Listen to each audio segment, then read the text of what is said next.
હાઈસ, આખરે હું અમદાવાદ આવી ગયો. હવે એક નવી શરૂઆત કરવી છે. જયેશને કોલ લગાડો.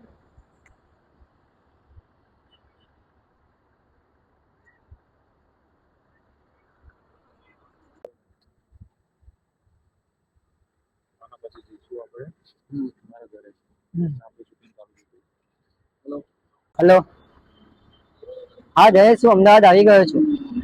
હા ઓકે, તું રાહ જો, હું તને એડ્રેસ મોકલી દઉં છું. બરોબર નીતિન, વિક્કી આવી ગયો છે, તને એડ્રેસ મોકલી દઉં. હા, એને મોકલી દો એડ્રેસ.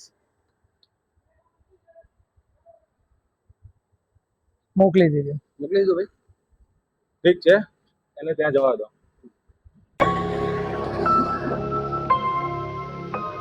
આ શહેર તો મારા માટે નવું છે.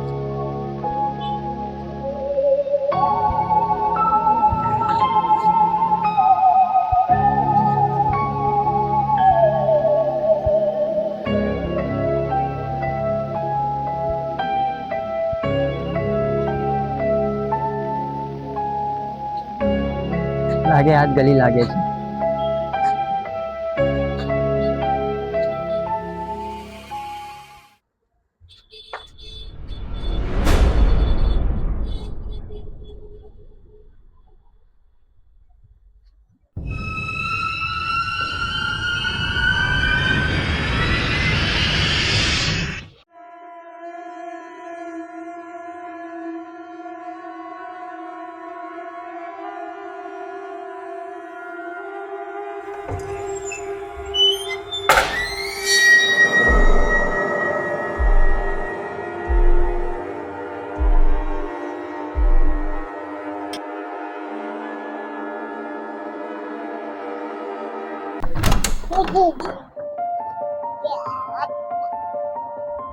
કોણ છે?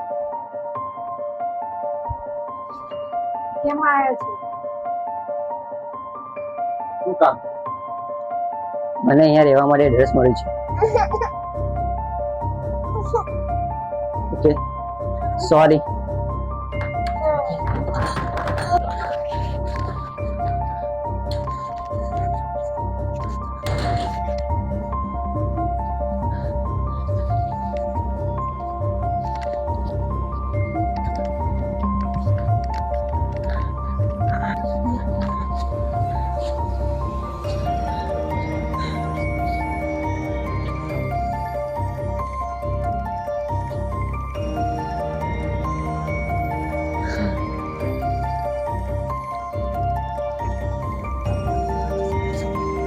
વિક્કીનો ફોન આવ્યો.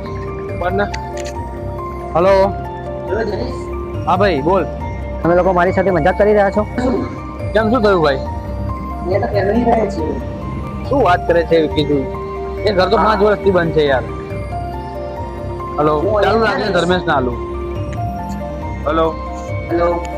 ભાઈ, તું ચોક્કસ એ જ ઘરમાં ગયો હતો ને? હલો, એ ઘરમાં તો કોઈ રહેતું નહીં. કયા ઘરમાં ગયો? તમે એડ્રેસ પકડી. એ એડ્રેસ પર જ ગયો. Hello, hello. એક કામ કર, તું ત્યાં રહે, અમે લોકો ત્યાં આવીએ છીએ. આવો. ઠીક છે. ચાલો. સારું. હા,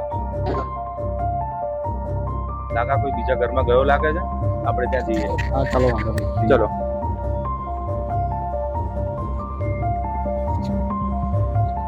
કોના ઘરમાં ઘૂસી ગયો?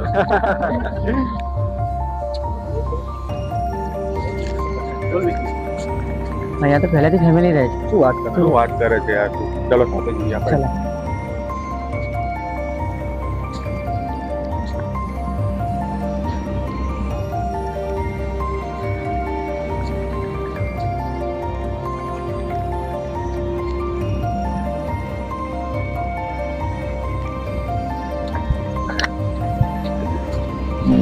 અરે અહીં તો પહેલેથી તાળું મારેલું છે.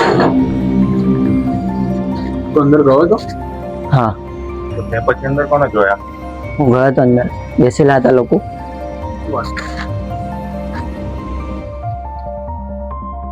ઘરની ચાવી તો અત્યારે લઈને આવ્યા, તો તું કેવી રીતે અંદર ગયો?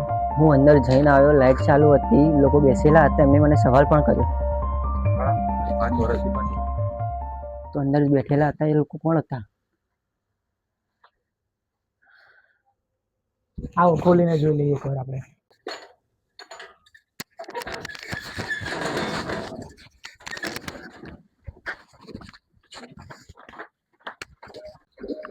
આવો, અમે તમારી રાહ જોઈ રહ્યા છીએ. કેટલા ઘરો ક્યારેય ખાલી નથી હોતા,